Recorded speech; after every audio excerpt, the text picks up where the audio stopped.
So what is it that? So this is what we. Let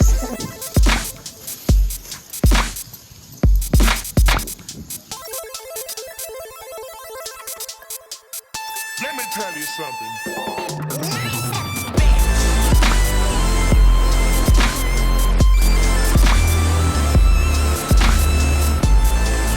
Good. Well, welcome to another episode to Farm Plug TV. I am Camper KP, K Pizzle if you want. I'm here to connect, thrive, and educate, with y'all. So, Kandeaux. Yes, indeed. So, like she said, welcome to the Farm Plug Podcast. And this is not your typical podcast, right? This is a deliberative dialogue and interactive experience, right? Where we are collectively conversing and hearing each other out and figuring out what the future looks like. And so our focus with this podcast is to be intersectional, to talk about ecology, ecological problems, and also Afrofuturism, right? So we always close with questions about the future. So we definitely open with things going on in the present and news. So like she said, I'm Kandeaux the Farm Plug, and I'm going to pass it back to Camper K for the news. What you got for us today? Hey, so we're having a little international scope this week with our news, and I think that's really important because, like Kandeaux said, we're Afrofuturism. We are African believing. We believe in the struggle of all people, of all colored people, all indigenous people around the world. So today, this week, what's been on my heart is Haiti and the revolution and the protests that they've been going through. If you haven't heard of what's been happening, I would definitely suggest looking into and reading up on the revolutionaries and the struggles that they're going through. They're struggling against U.S.-backed regime that is supposed to be constitutionally up this February, and he's supposed to be leaving office, but this dictator Moïse is... All lives matter. Okay. Black lives don't. Oh, this is a troll. They got us. Oh, wow. All lives matter. Yeah, we're just gonna have to meet this person, I suppose. Okay. Okay. Well, we're doing the news real quick, so you can throw your couple pieces of information once we get to the deliberative part. Real quick, do y'all know this Matt dude? Because I can remove him. Take him out. Take him out. They being weird as hell. They gotta go. Yeah, sorry about that, guys. But it shows that we're willing to engage with all types of people if they're actually trying to engage. So I'm willing to talk to someone who has different viewpoints and doesn't have the same beliefs as me, but we're not willing to allow someone to hijack what we're doing. And this is a safe space for Black people, for people of color, for indigenous people. Other people are welcome to join, but this is our space and we're gonna make sure that we're all comfortable here. So thank you, Charmin, for dealing with that. Sorry guys that we had that little pop-up, but we'll field and screen people. Back to Haiti. I'll just say about Haiti, the man in charge, the dictator Moïse, who is backed by the U.S., is trying to stay in office until February 2002, even though his term is supposed to be up this February. And he is also been accused of embezzling money, U.S. funds to his private account, and also imposing austerity measures to the people of this country. So if anyone's familiar with austerity measures or measures to, promote the economy, honestly, it drives the population into poverty while, robbing the nation of its wealth. And something that we see across, the globe, this neo-colonialized, regime of hoarding money in the small pockets, in capitalist pockets, in connection with other, superpowers like the United States. So I thought it was important to highlight this going on. Yeah, definitely in my brain. I was like, girl, Haiti be having that juju on it. They don't want you to talk about that. That's why we had all them technical difficulties. But my news is coming from the other side of the globe, right? Looking at India. And for those who are not familiar, India has a group of farmers, which is actually being considered the largest protest in history, where you have millions of farmers meeting in India's capital of New Delhi, and they are protesting new agricultural reforms, and legislation being pushed by the government that ultimately drives the value of their farms down. So this is similar to what we've seen in Mexico, for example, like with corn, where you have this, and not even just Mexico, but a lot of Southern America, where you have all of these droves of really, in some cases, refugees that are moving, looking for work, migratory farm workers. And so this just kind of puts that into context on the different side of the earth. And ironically, January 26th of 1950 was the day that India signed its constitution. And on that day, this year, there were violent clashes where they had over 300 police officers injured and one person was actually murdered and lost their life. So as we move forward, I think it's just really important for us to be aware of our brothers and sisters and cousins on the other side of the globe, and understanding that food, water, and climate are international phenomenon, and borders don't matter to these types of things. And so whenever we see these type of international crises occurring, we have to be able to see ourselves in that, because it's only a matter of time before the effects creep up on our doorstep, and we won't be able to say that we didn't know, or we don't want to say, or we don't want to speak up after it's too late, right? Because, you know, looking at some of the biggest wars of all time were the biggest wars of all time got to be world wars, the Cold Wars, because of the neglect of the discrimination on a local basis or a regional basis first. And then that oppression just ends up snowballing into things like World War I, World War II, the Cold War, which is actually had more deaths than World War I and II combined, but it's called the Cold War because it was more Black bodies that were murdered, and that's a whole nother conversation. But just understanding and learning how to value Black life, whether it's in the United States, if it's in a place that you've ever been to or not, being able to recognize these issues and how they cross borders. So does any of our audience members have any news that they'd like to share? Dr. Zabawa, Tay, Rose, Aziza, where you all coming to us live from? You got any updates, news going on? Yeah, this is my big news.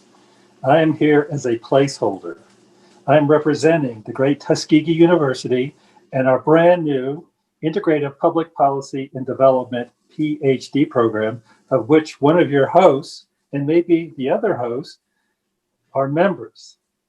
And we focus on issues of the Southern Black Belt, the Caribbean, Northern South America, and West Africa.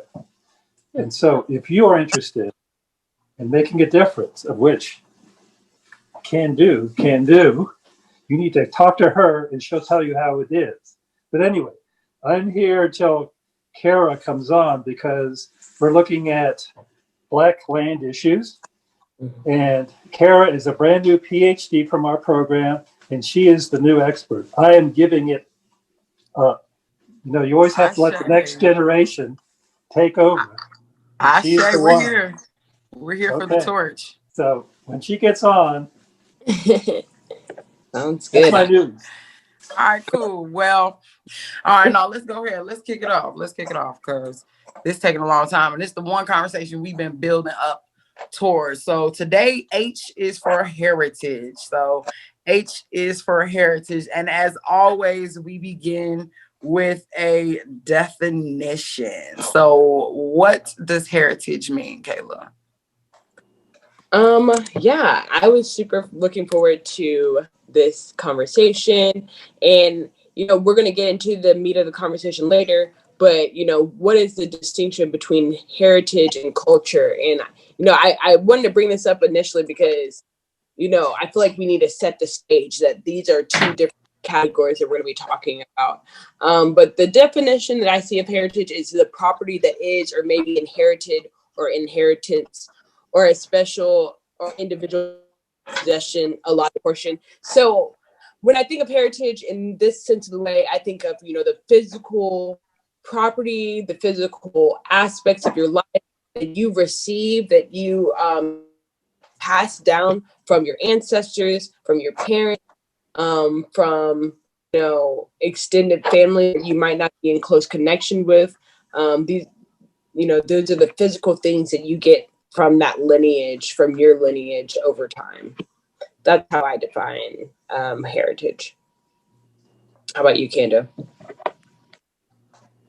I definitely, so for me, there's like I almost want to say culture, right? And when we were having this discussion, that's part of why we even raised this question, right? Is how closely heritage and culture are related to each other. So when I think about heritage, I definitely think about culture. And I think when I think about the difference between the two. Well, I haven't got even to the difference. So just try. Well, that's it. I think heritage without culture. Can you have heritage without culture? Or I just meant, can you define it? Can you define heritage without using culture? I think heritage, I'm trying to say it without looking at the definition that's right that you just read. But I mean, yeah, I feel like I would say the same thing you said. So I don't know. Let's ask somebody else. Aziza, how would you define heritage? Or can you define it without using culture? If that's possible. You put me on the spot. I don't know if I would define it without using culture. I feel like it's somewhat intertwined. I feel like you all are about to tell me I'm wrong, but I feel like it's kind of intertwined. Heritage and culture, is it not? Yeah, Tay said duality in the comments. I like that word. Tay, did you want to expand on that duality, or provide some insight? I don't know. It's just kind of the same for me. Like, you can't really have heritage without culture. So, heritage seem more like the archaic term in some type of way. Culture is going to be like present and what's happening, but it's kind of both going together for me. Yeah, I like that kind of breakdown that heritage is kind of a look back to what you've been received, and culture is this what now, what you have now and what you can create with what you've received, yeah, that's good. Yeah, I think the root word of heritage is like inherit, right? So it makes me think about things that can get passed down, and things that can get passed down can be like, it can be physical and non-physical, or tangible and non-tangible. So I think that heritage is, because like when I think about heritage, I instantly think like heritage, not hate. I think about all of the Confederate people who use that as a justification. And so when I'm reflecting on that, I'm trying to get an understanding of what they mean when they say that. Yeah, you jumping us ahead when you bring that point, but it's important because when we talk about heritage, when we talk about culture, of course we're coming from an Afrocentric perspective, but that's us and our experience. But there's people who have different relationship with the term heritage, and when they hear that, is it a triggering memory, or is it something they can leverage? Is it their American patriotism? That's in some ways how people would define their heritage. But us Black individuals, I feel like every time I think of heritage, it surpasses the creation of America, and I think about that lineage back to Africa and our connection with the motherland. But it's funny how some people don't trace that heritage or that lineage further, or they get to pick and choose where that origin spot comes from, because everyone gets to define what these words mean to them.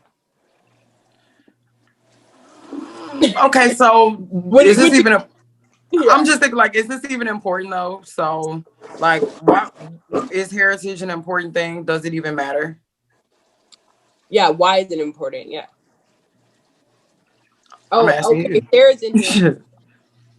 Sarah's in here. Do you want to jump in real quick? Hi, friends. I'm a little late, but I made it. Yeah, I'm just kind of catching that question. I'm a little stumped, and I don't always feel this way. So I'm like really grateful. I'm a little stumped. Yeah. You know, I'm from Los Angeles. I grew up in LA. I grew up around a lot of cultures and identities, and it's been beautiful. But in my limited experience, I love that you made the point about people that say the Confederate flag is my heritage, right? When I think of heritage, I think of people that have just inherited wealth. Like, I think of people that are just privileged, that have, and it's not to say that there is not a cultural element. If anything, I'm so grateful that, Kayla, what you just said, that what heritage means to you and how you wish people would trace heritage back even further, right? Not just one generation of, whatever, but my wheels are spinning. So that's all I got. Thank you. Thanks for joining. Thanks for sharing. Yeah, no, Candace, your point of, is it important? How it's important.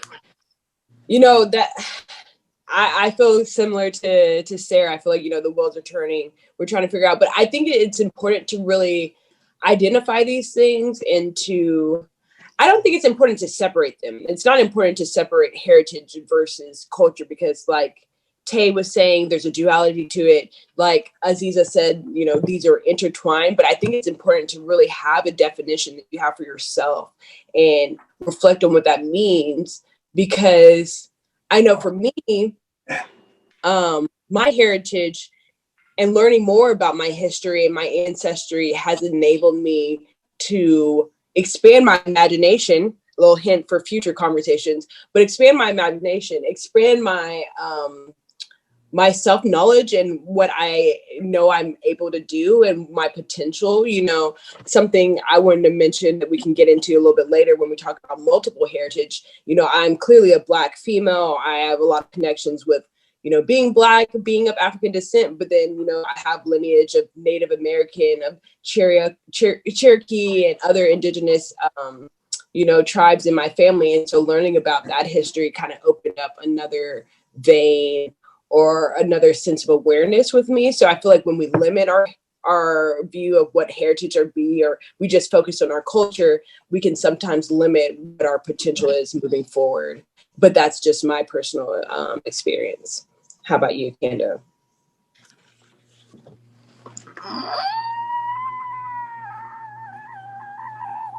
Ask me the question again. I don't even know if I you get the asked question. me the question. You asked me, like, what is it important? Is it important? What's important about it? Why do we need to have these definitions, or reflect on this idea of heritage? What's the importance of that? Okay, well, I think it's important, right? Because I believe that heritage is definitely something that gets passed down. And things that are passed down to you definitely shape your worldview. And your worldview shapes the way that you interact with your environment, whether it's humans in your environment, your actual physical environment, be that city, urban, or rural, and the attitudes that you have towards your environment in a lot of ways govern the way that you engage with other people. And so I'm thinking like people who tend to think like they can own the environment also may justify ownership in other capacities that may not be as equitable, right? And so I think that because heritage, like, so again, when the Confederate soldiers be like heritage, not hate, right? The fact that you even have to say that this is my heritage and my heritage is not one of hate means that that there is a connection between, like there is a, I don't know if I want to say correlate, but there's definitely some sort of relationship between hate or your heritage and what it's, well, I would say hate and its connection to what you're putting out into the world, right? So I don't know John Alberto, so I'm gonna leave him alone. But So I'm also looking like in our outline, we got how does it impact you today and what aspects of your heritage do you see in your actions today? So I like you commented, Kayla, I consider myself indigenous. I don't even like the word black no more. I don't like to say African American because that connotates borders. And in some rooms that mean you would confuse black person. Black mean you believe in white, and it's all a social construct to me. So I think indigenous is just the most accurate, or all things considered, right? All things considered, slavery, my inability to track my roots that I can track, right? I'm from the land, I'm from Chicago. If you from Chicago, the land means one thing. If you from Alabama, the land means another thing. So these are all aspects of my heritage that I carry with me. And so my heritage is stemming from my ancestors, the way that we engage with each other, even in Chicago. The work that my parents put in has led me to be able to inherit certain assets, right? And so I know, especially for me in my personal life, like my heritage does impact me daily, and that impact that it has, because in a lot of ways my heritage could be considered one of privilege, right? Because my parents were able to work their ass off and own some property, and so now there's a whole layer of work that I don't have to do, that I'm privileged to not have to do, that other people will have to start from the bottom up.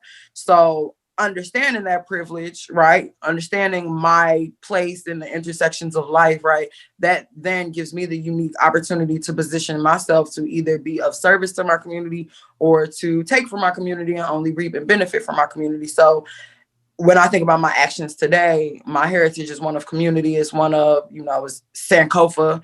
So when we talk about Afrofuturism, so my heritage involves all of these things. So, yes, the east side of Chicago, all the way east, by the water, over east. I have a thought. What's up, Dr. Zabawa? And then we got Aziza.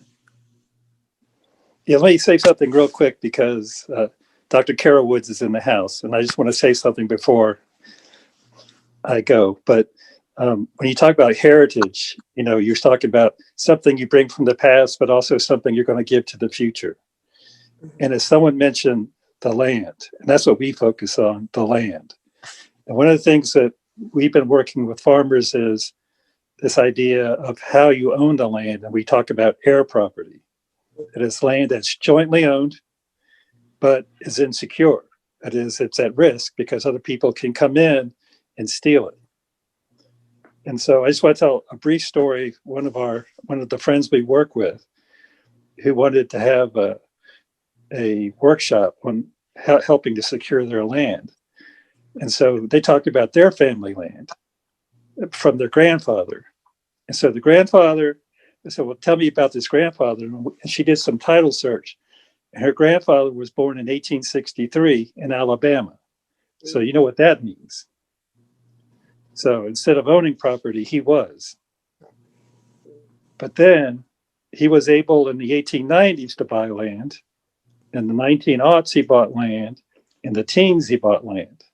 And that's the land that the current large family owns in common. So I said, this is important because, he accumulated this land and now you're enjoying the benefits of that land. But then it wasn't just that. They had the records of his mother, who was born in the 1820s. I mean, Alabama was just like, what is it? An infant.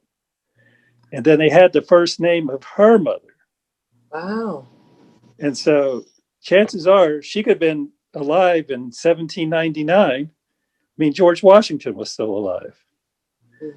And so that meant, she could have been the Eve, right? The person who came over. So now this land becomes even more significant because she had the mother who had the son who bought the land that now the grandkids. And so how do you secure that land so it doesn't get stolen?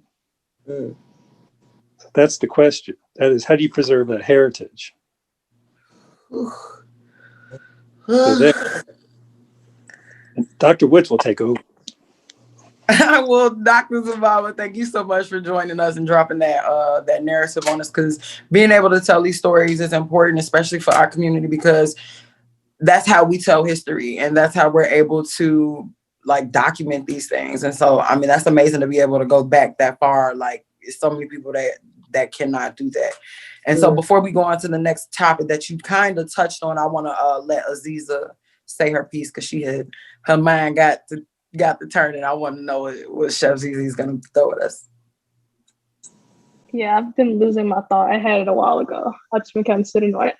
So I'm just trying to see, I guess it's more of a question, is like, would you say that heritage is more stagnant than culture is?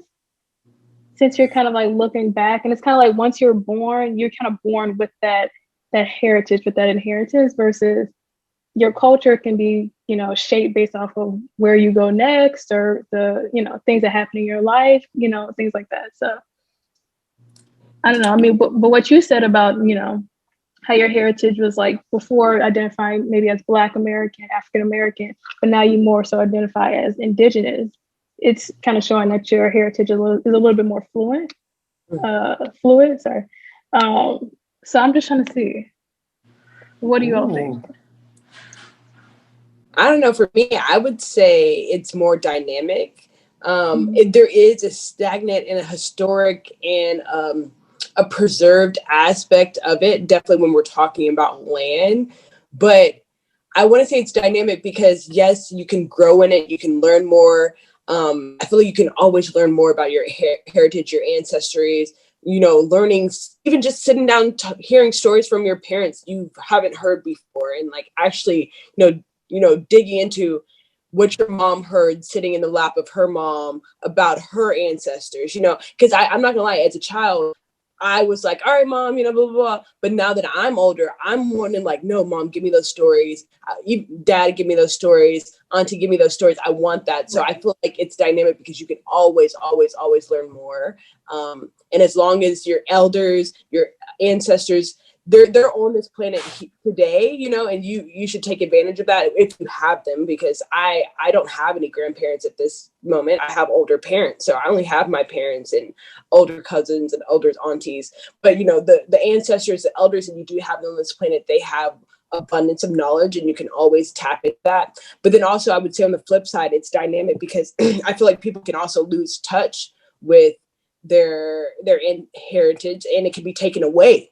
Like as Dr. Zimbabwe said, and even in my own family, there's heirs property in my family that, you know, in the early 1900s, it was over 120 acres, and now there's only 73 acres, and I'm working to try to preserve that. But just those are examples of how this idea of inheritance and heritage can grow, but also can be diminished if not protected. So I would argue that it is dynamic.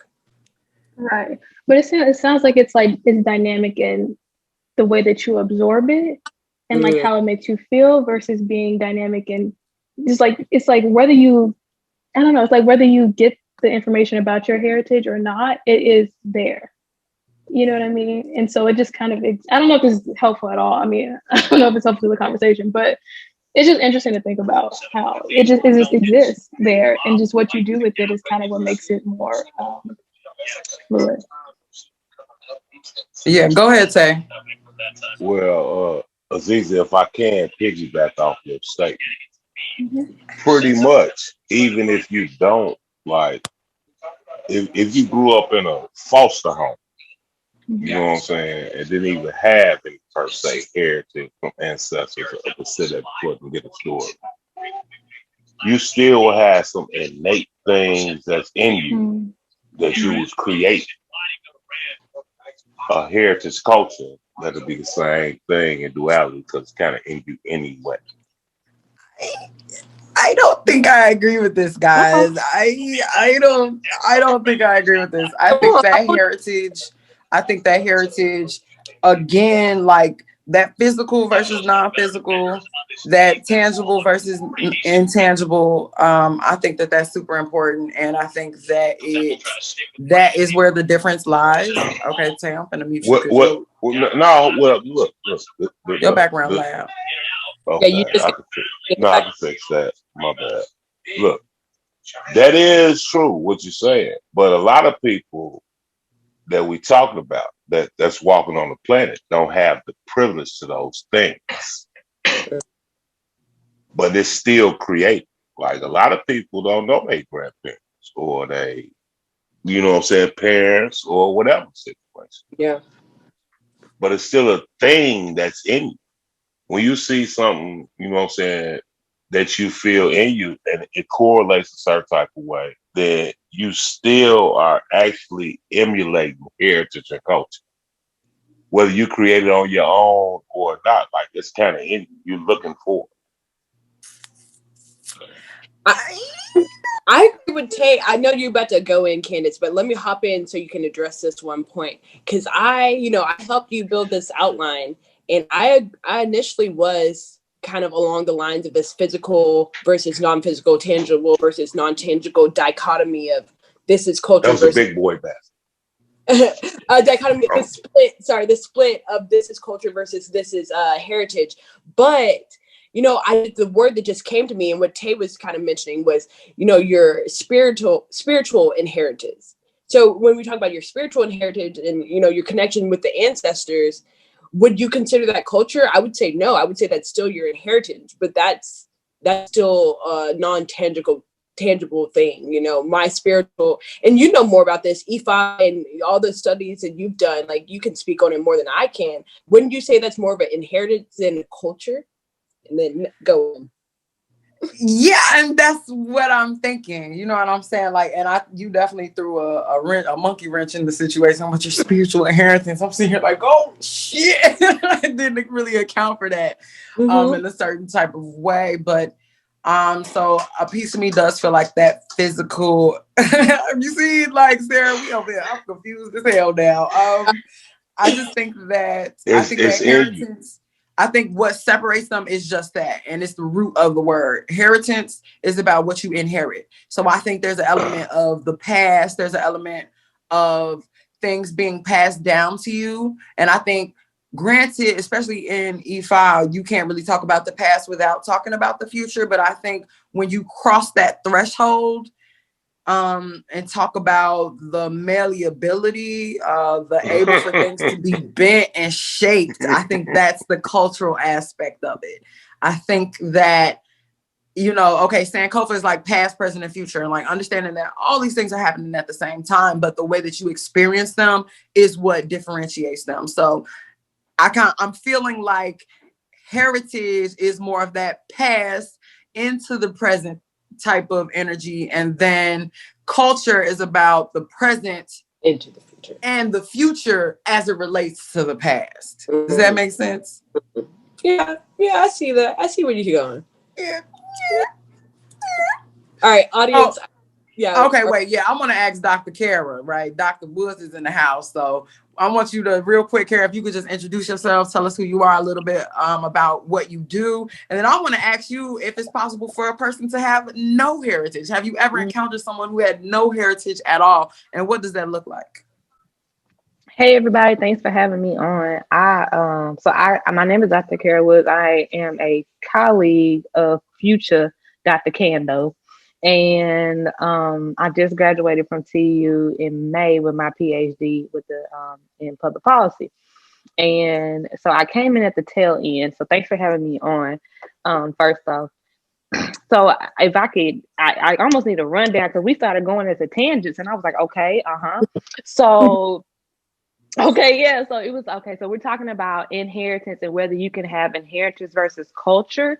And is that like, catch me up real fast, please? Yeah. So today's topic is for heritage, right? So we're really just diving and dissecting into what that really means. So earlier I had mentioned, I know my time at TUSKEGEE, I was the president of a group called Black Belt Deliberative Dialogue Group. And before everybody was talking about, removing a Confederate statue, we actually held a deliberative dialogue about that. And we had a whole bunch of Confederate soldiers they came from Arkansas, Kansas, Mississippi, Tennessee. They came from all over.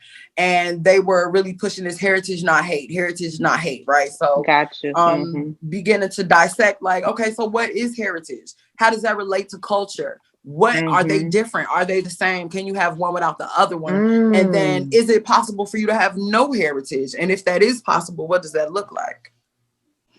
I definitely I tend to believe that inheritance and culture are one and the same, just because no matter how you grow up, you learn some things from who you're around, and that's part of culture, is like learning things from who you're around, and then your learning culture is also what gets inherited. So that's how everybody sweet potato pie ain't the same, or everybody potato salad ain't the same, because like, you know, I'm thinking like culture, okay, some people like mayonnaise based, some people like mustard based, but that's also part of what gets inherited. So if you go as simple as recipes, you're going from recipes that are inherited according to the culture of where they are geographically. And so I think that culture, if you're talking about Confederate soldiers, or, you know, people who ride and die with, you know, my great great grandpa, da da da da da, that's a culture. The Confederacy is a culture, and they inherited the belief that they have to fight for the Confederacy. Nowhere else in America do we have a Vietnam flag or a British flag, because we beat them. Or, you know, we at least said, you know, we're going to draw straws at this war. But everywhere across America, you have Confederacy flags. And that's because it's been inherited for them to say, you should have pride in this. And that also became their culture. So I'm on the thing of it's one, and you can't have one without the other, because my culture has taught me things, and therefore I'm inheriting it throughout generations. Ooh. So is it possible for people to not have heritage culture?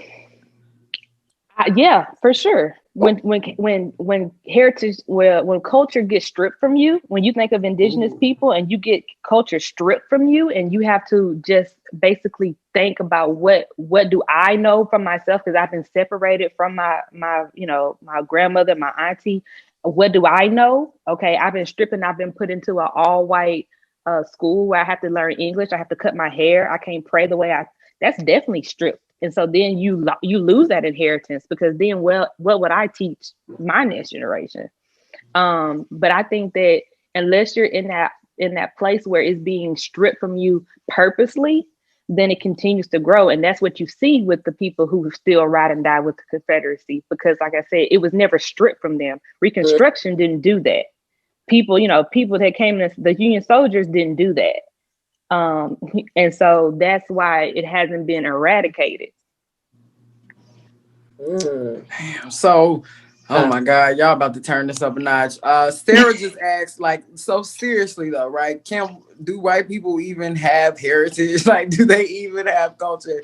And I think that's really funny, because that's something that Camper K and I were kind of boggling with, or playing with, when we came up with this question. It's like, okay, what does it look like for people to not have a culture? And I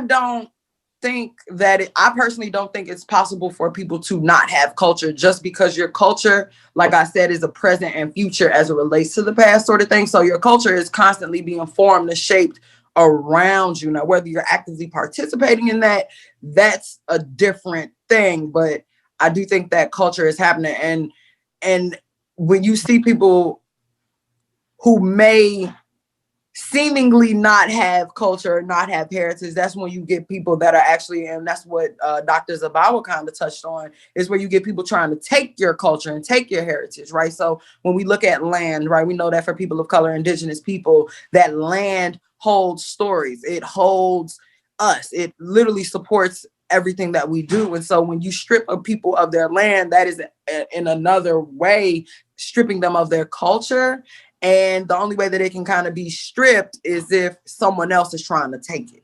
So you start talking about culture vultures and appropriation and things like that. But I definitely want to hear, we got Aaron on here. Aaron, you ain't said nothing, and your microphone ain't connected. So maybe that's why. So try and fix that. And yeah, but I don't know. I'm going to pose that to y'all. What does it look like Kayla, what does it look like when people don't have culture? Is that even possible?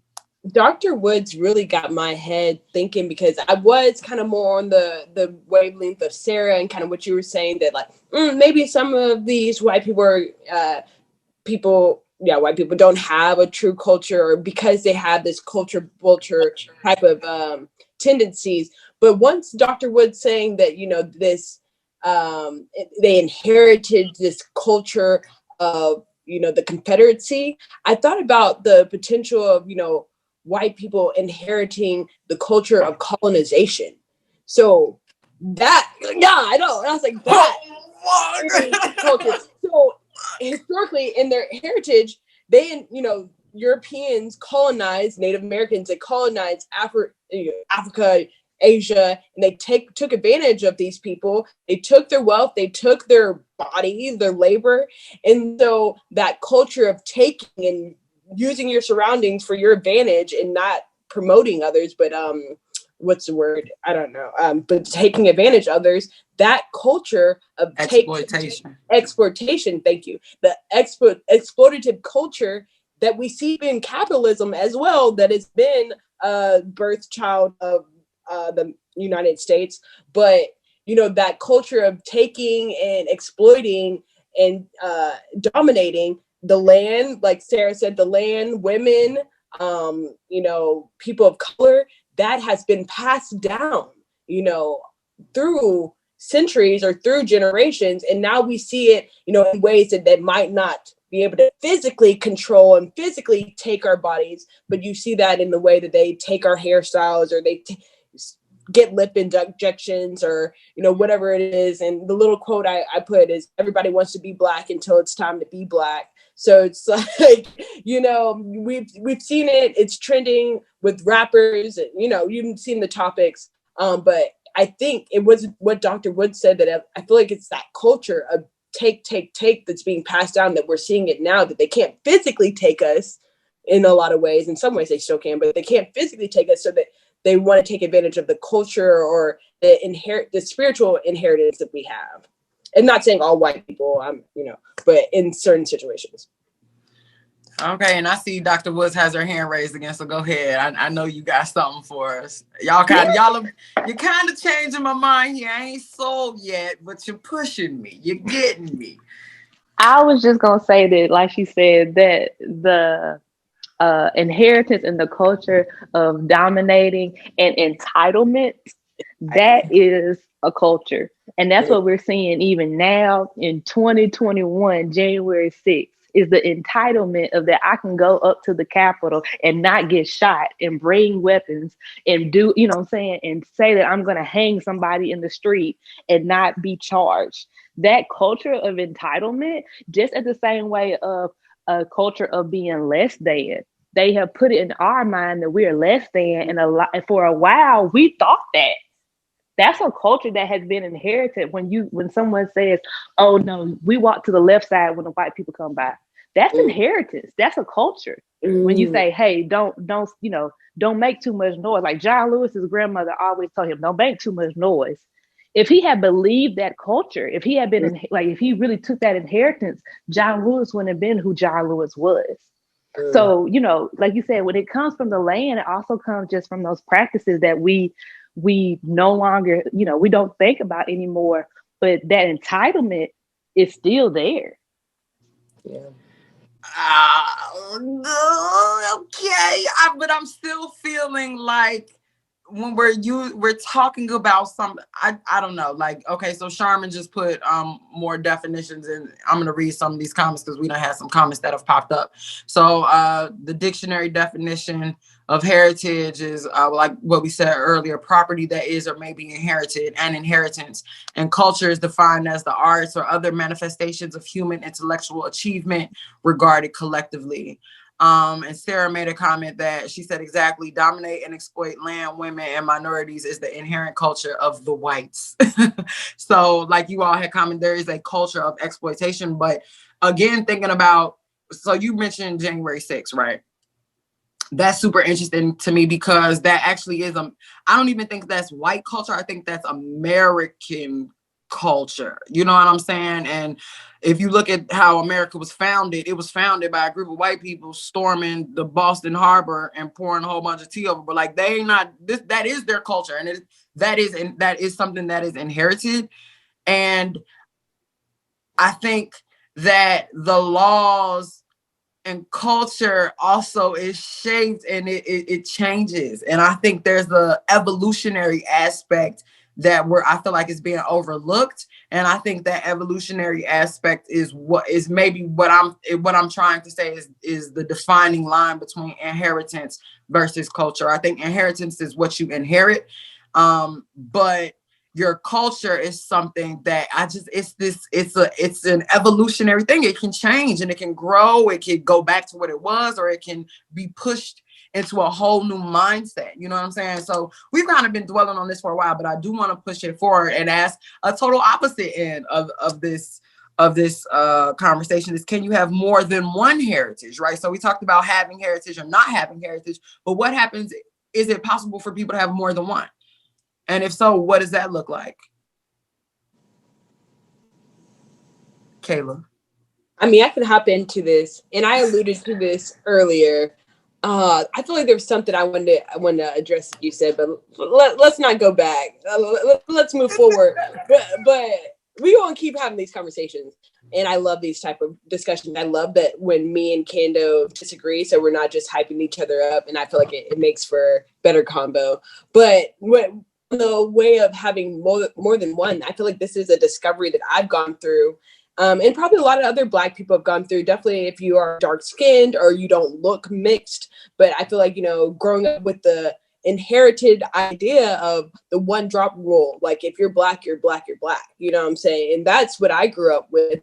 But talking more to my mom and her, from both sides, my mom's side and my dad's side, even though my dad's side is definitely darker and have close connections to the African continent, there's some Cherokee on my dad's side. And then on my mom's side, just learning that, her great grandma was Mexican, and then on her dad's side, we have another indigenous called Waco. That's why you fluent, huh, girl? I know. I didn't even know I had Mexican in me. So I have indigenous, but then I also had actually from Mexico in me as well, which that is also indigenous, but been colonized by Spaniards. But just hearing these different notes that I have in my lineage, in my heritage, and then the Cherokee in my side, on my dad's side, learning that she was a shaman and a medicine woman, and it was connected to the herbs. And I'm really into, nature and the land. I'm like, maybe some of that. That's why I brought up spiritual inheritance, because I feel once I learned about her, I felt more of that spiritual inheritance awaken in me, and acknowledge the power and the relationship that I have with the land. So, that's something I'm still discovering, and I still identify as Black, of course, but learning more about these different notes, different lineages that I have definitely has broadened my idea of my heritage and impacted, my culture. And this, sometimes we're seeing it, that integrate more between Black and indigenous people. And we are definitely partners and we are co-conspirators. But I feel like for so long, the United States did a great job of pitting us against each other, communities of color, minority groups. So I think it's really important for us to realize how interconnected and how, dynamic our lineage can be, and how interwoven we are with indigenous people, with Latino and Hispanic people, with all people, So that's a little bit of my story. Okay, and I see Tay just made a comment saying gumbo babies, and he had his hand raised. So go ahead, speak your piece, Tay. And then I mean, we the people, man. So we ain't gotta really get confused by all the other stuff. We are everything. You feel what I'm saying? So you be trying to figure out heritage and culture, all that, like I was saying. It's duality. Everything go with that. And culture is just continuous. You just go keep going. Like heritage is the fact. It's if you have that information. If not, you gonna be on your spirit and you gonna find something that you into that creates that situation. Well, I mean, definitely, y'all know, I'm not gonna say I hate how spiritual shit be for me, but it's like, okay, in E5 it's believed that you have ancestors, and you having children is you bringing your ancestors forth again in different ways for them to complete things that they hadn't completed, for them to bring about parts of their destiny that they maybe didn't get a chance. All right, Aziza, thank you so much for kicking it with us. Yeah, thank you for the questions. And so it just makes me think about like you said, you didn't know that you had Mexican in your background, but you also have always had this affinity towards indigenous South America, Central America. So in a lot of ways, you were still tapped into that. And then you found out something about your heritage, which informed your culture. You see what I'm saying? So I think I'm sticking with, I don't care, man. I'm sticking with what I said. I think that, again, it is definitely duality, and that duality, it's like a coin. You know what I'm saying? You got one side of the coin and then you got the other side of the coin, but there is that part of the coin where they meet and they share space and they share that line. And I think that line is the present. And in the present, based on what you know or what you don't know. And again, I think it's all super subjective. Like that, I do believe that you can have more than one culture at a time. I believe that you can have more than one heritage at a time. And I think that the way that you encounter and engage this information, whether it's through what you inherit physically, what you inherit spiritually, or what you inherit emotionally, right? Some people inherit bad coping mechanisms, alcoholism, crack babies, addiction, food addiction. These type of things are also inherited. If you grew up in a household and your parents use Arm & Hammer, or your parents use Tide, nine times out of 10, even when it comes down to branding, right? You're going to use the same brand that you grew up in your household with. So I think, yeah, that's what I think. I think that heritage is about that past to present relationship. And I think culture is about that present to future relationship. But again, really leaning on Sankofa and understanding that Sankofa is all about looking back in order to move forward. So we create these distinctions because, we humans and all of that. But I mean, I think there are very real lines that do exist, and being able to acknowledge them can either help you in your process or, you know what I'm saying, have you kind of confused about where you are and what you're doing. But we did have another question, and I want to kind of get back into heir property, right? When we talk about heir inheritance and things like that, even with the land. And Kara, I want to pull you back up here, and I wanted to ask, because we have a question here, that what are some ways that you can maintain your heritage, and how does that relate to maintaining the land? What does that relationship look like? That was a good question. I'm thinking myself. Yeah, that's why we have these type of dialogues. You know what I'm saying? We just trying to spark imagination, spark ideas, and share with each other. But yeah. I'm ashamed to say this is my first Farm Plug TV. I'm ashamed to say that. As long as you come for. Yeah, you'll be back, baby. You'll be back, baby. We not worried, baby. You'll be back. What's the question again, Candace? Okay, so look, we could let's transition into it then, right? So we had another question under can you have more than one heritage, right? And is it possible for those heritage to be at war or at odds within you? And for me, I'm gonna answer this real quick because there's an immediate example that comes to my mind, right? When we talk about Black farmers, for example, I think that Black farmers or indigenous farmers definitely face this issue of having more than one culture, where you're a Black person, an indigenous person, you have a relationship with the land, but you live in a capitalist, profit-driven society. So it's like on one side, you have your indigenous regenerative practices that's telling you build the soil up, be a steward of the land, love the land, be one with nature. But then you also have that, I need to pay my bills. And maybe we all deal with this. Like, I love my people, but I need to pay my bills. You know what I'm saying? I'm American, I'm Black, and capitalist rules, and I got to pay my bills. So how do we interact with these cultural or heritage conflicts? And how do we engage those conflicts? What does that look like? And then maybe how does land play into that management of the conflict? So there's a couple of ways for you to answer that. I gave you a couple of ends. So yeah. So from my thing is do both. Like, didn't nobody say you couldn't do both?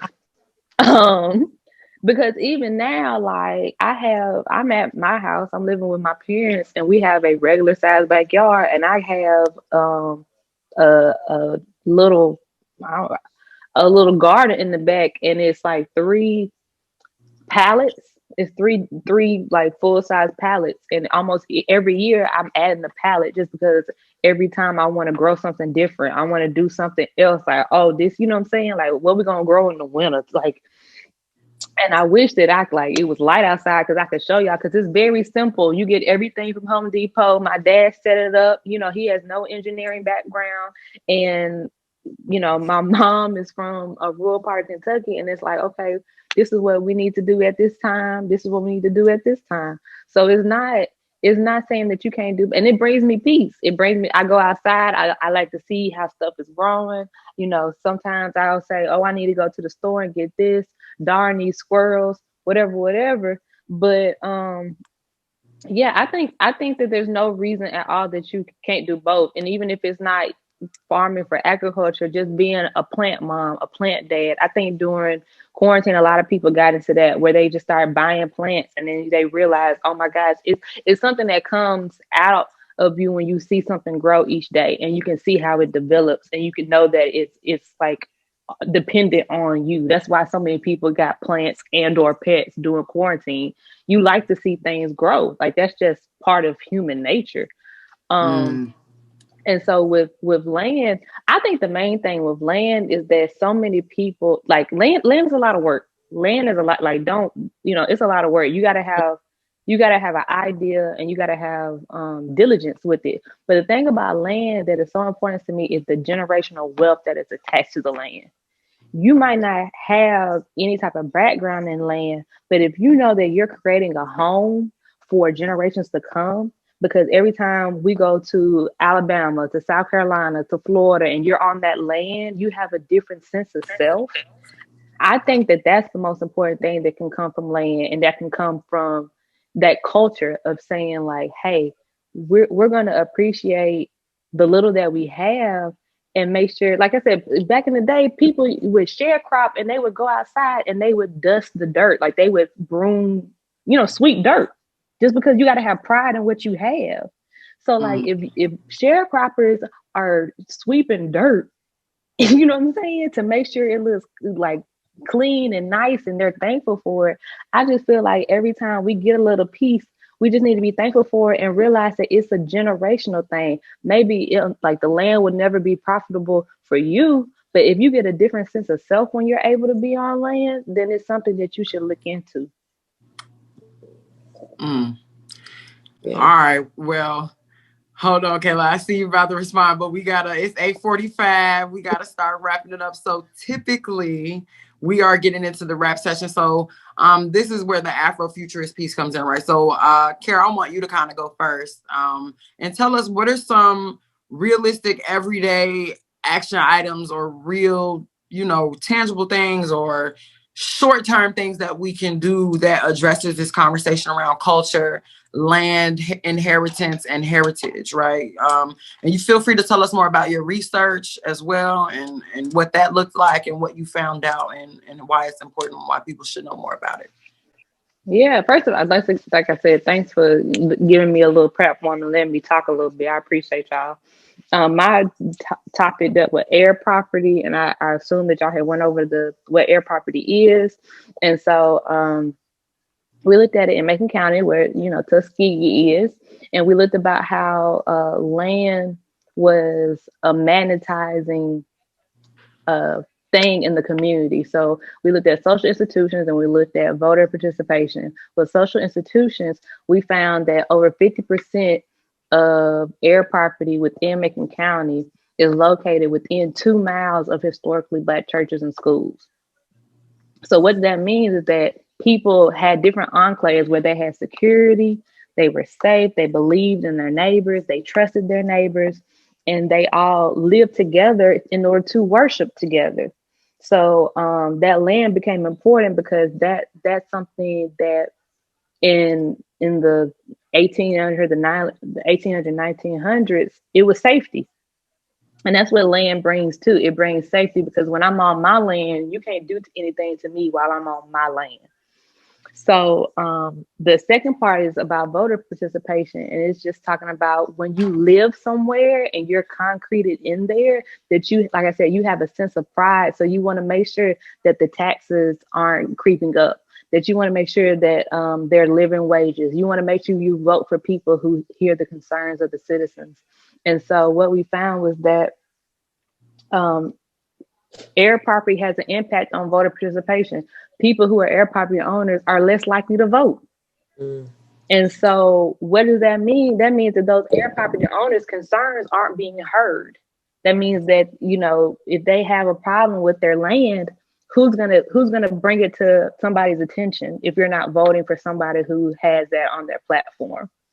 And so just the idea of land that can stretch out to so many aspects, the social aspect, the individual aspect, the community aspect, the political aspect. It's kind of like a well that never goes dry. And like I said, just the individual of saying I'm going home is something different. It's something different. And so yeah, I don't, if you have anything else, I hopefully I did a great little holistic background of what it means. Definitely. And I think you also highlighted, and we talked about culture and how it's shaped by your environment. And I think in your research, the fact that the environment that a lot of this air property was found in is directly related to our social institutions, right? The Black church. And we know what the Black church was for Black people, especially in the South in the 1800s and the 1700s, and what Black spirituality did in terms. So the question was, what's one way to maintain our heritage and maintain our land? Is building community ultimately. And your research really highlights and shows in the past how we built community, and how that community that was built then, right, in Sankofa is still allowing us and afforded us the opportunity to build and maintain and reinvent ourselves and our culture every single day, even today, right? And so for people who Dr. Zabawa definitely touched on air property, but do you have any resources? So let's go into, like, we have a session that we do called Shameless Plug. And the Shameless Plug session is where we share resources and people talk about any upcoming events that they have. So in the beginning, I talked about Tuskegee's 129th Annual Farmers Conference. And at that conference, you'll definitely be able to have more conversations with professionals like Dr. Zabawa and Dr. Woods around conversations around air property, Black, that's the apple juice, and Black institutions and stuff like that. But I want to toss it to Kayla to make sure any events that you got coming up, and then tossing it back to Dr. Woods, Charmin, Tay, Sarah, if you all have anything going on. I don't have any events going on right now. Carolyn was in our group last time, but she's not here today. But I would tell everyone to go follow her page, I think it's called The Farmers I Know. So The Farmers I Know. I know she's posting a podcast soon, chatting with farmers. So I want to promote that. But other than that, I don't have any other events. So yeah, love to hear what our audience members have to add. And do you have any final comments on the conversation this evening? Some takeaways. I'm gonna be short because we are pushing up against 9. But what Dr. Woods shared was really helpful. And one of the things I feel like I want to capstone of what she said is, I feel like preserving our land is preserving our heritage, just point blank. You know what I'm saying? The more Tay, write that down, Tay. We're putting that on a shirt. Keep going, my bad. I'm down for some but yeah, the better that we can connect with the land, get back to the land, restore our connections with the land as an individual, but also as a community. That's how we're going to preserve our heritage and hone our culture in a way that no one's telling us what our culture should be. Like Dr. Woods mentioned before, that second citizen type, you move over the white man type thing, that's not happening no more. Okay. Like not with us. And, it's our connection with the land, and then mentioning voting. I feel like a lot of times we don't, promote voting as much. And I know our political system is so type screwy and we need to improve it, but being engaged and having your voice heard is the first step to making those improvements to our fucked up political system. Definitely. Dr. Kara, you got some takeaways for us from the conversation? Any shameless plugs you want to put out here? I see you dropping in the chat. Yeah, I'm shamelessly plugging. Good So job. the first is a link to a podcast that I was a guest on. It just came out and it's with the Agriculture Association. No, that's not right. It is with the Anthropology Association. And it's talking about air property. So if you want to get more detailed, either my research or what air property is, you could listen to that. And it's like a good 45-minute spiel of like really what it is and what the research finds. I've also been on the Too Fast podcast with Kandeaux speaking about this. And so you can always look that up. And that's through Tuskegee University. And then the second week is a podcast that I do with another colleague of ours, Dr. Jasmine Ratliff, and lawyer Jazz. And it's called With Audacity. It comes out every other Tuesday. We talk about everything from dating to praying to tolerance is coming up in the new season. So y'all check it out. That's the link tree. You can get everything from our IG to where to listen to merch that we sell. Hey, let go. That's awesome. I'm going to definitely check out those podcasts. Thank you so much for sharing. Thank y'all. I do got a shameless plug. So again, I'm gonna keep saying it because I also work for Tuskegee University Cooperative Extension, and the views expressed here are explicitly my own and do not belong to my employer. But I would like to again cordially invite everyone to Tuskegee University's 129th Farmers Conference. That will be next weekend. I also want to encourage people to check out the Sanctuary has a project called the Dunia Ancestral Project. So we talked a lot about spiritual inheritance. We talked about heritage culture and how a lot of that is shaped Sankofa coming from the past and from our families. And so with the Dunia Ancestral Project, that is a project that seeks to uplift the unsung heroes in our communities, right? So we know about the Tommy Smiths and the Dr. John Carloses who raised their fist at the Olympics, but what about your grandma who made you gumbo every single day when you came home from school, or your aunt who picked you up when your mama couldn't because she was working a double shift? So these are people who deserve to be loved on and have their praises sung. And so that's the opportunity to do that. So we'll put the link for that as well. And good, I don't even think I got nothing else to pub, good. Tay, you got something to pub? Sarah, what you got going on? All Tay got the plug is grab your plant while it's chilly outside, grow your own style from right there.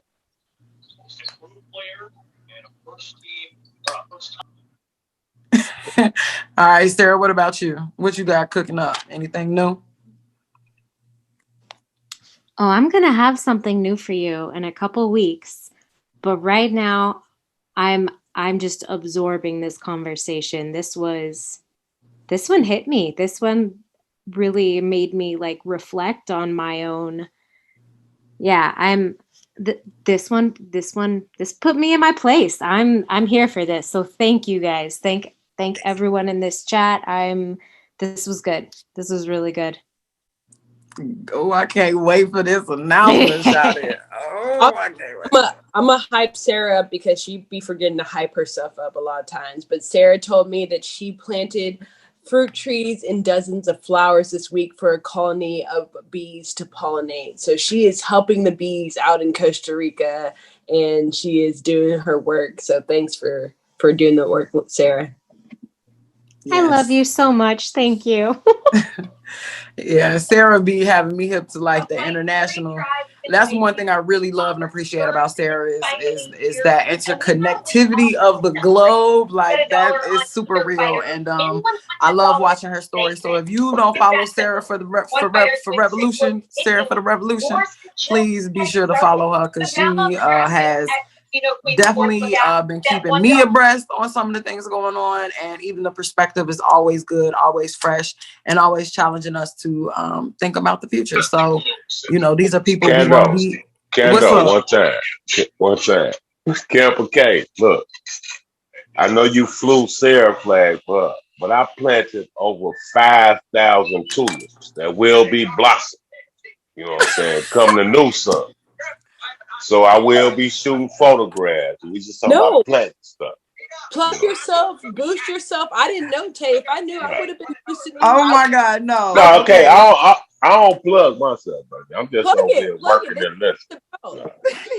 Well, actually, no. I will definitely comment. There was an article that came out in the Sun Times today, or a couple days ago, but it was just totally ill-informed and not well. It was just poor journalism all the way around. And you know what Tay said is very true. So Tay was one of the people. Tay and Darian actually this past summer went out into all of Chicago's hoods, okay, on the south and west side, and planted sunflowers and tulips to beautify the community. And so around Mother's Day, and they did it the summer, well, Tay did it the summer before that. And after I went around to some of those communities again, it was such beautiful reviews and responses that people had. Like, I know on one street, this particular community had a whole Mother's Day photo shoot in front of all of the tulips that Tay and some of his guys planted. So no, we love you, Tay. Don't even act like that. Don't even act like that. You already know. You big boss. You already know.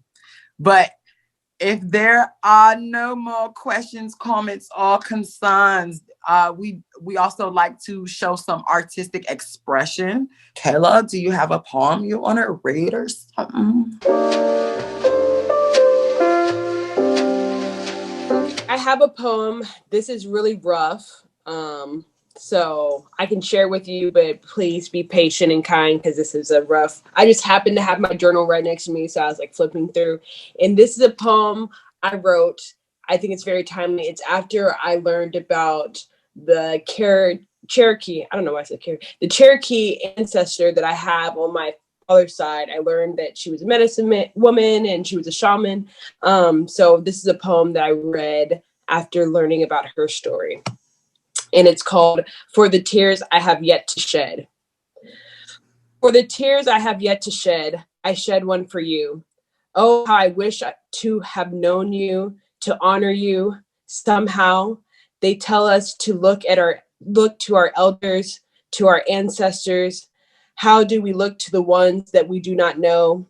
How do we pray to the ones who have been stolen from us, been pillaged and been erased? Those who have had their names taken, their lands, their bodies. Oh, how I yearn to know you. How many tears have been kept, saved through my naivety. Though that I do not know you, I am you and you me. Your life lives on in my bones and in my breath. And while I will never hear your crying call, the land remembers all, and I will fight for the soil watered by the trail of your tears. While I'll never hear your crying call, the land remembers all, and I will fight for the soil watered by your trail of tears. So that's my little poem. Look at you finding yourself in the lines. That's what's up, man. I got a poem. One fish, two fish, red fish, blue fish. I don't fuck with this American shit. Call me when I can jump ship. That's all I got. No, for real. Thank you all for tuning in.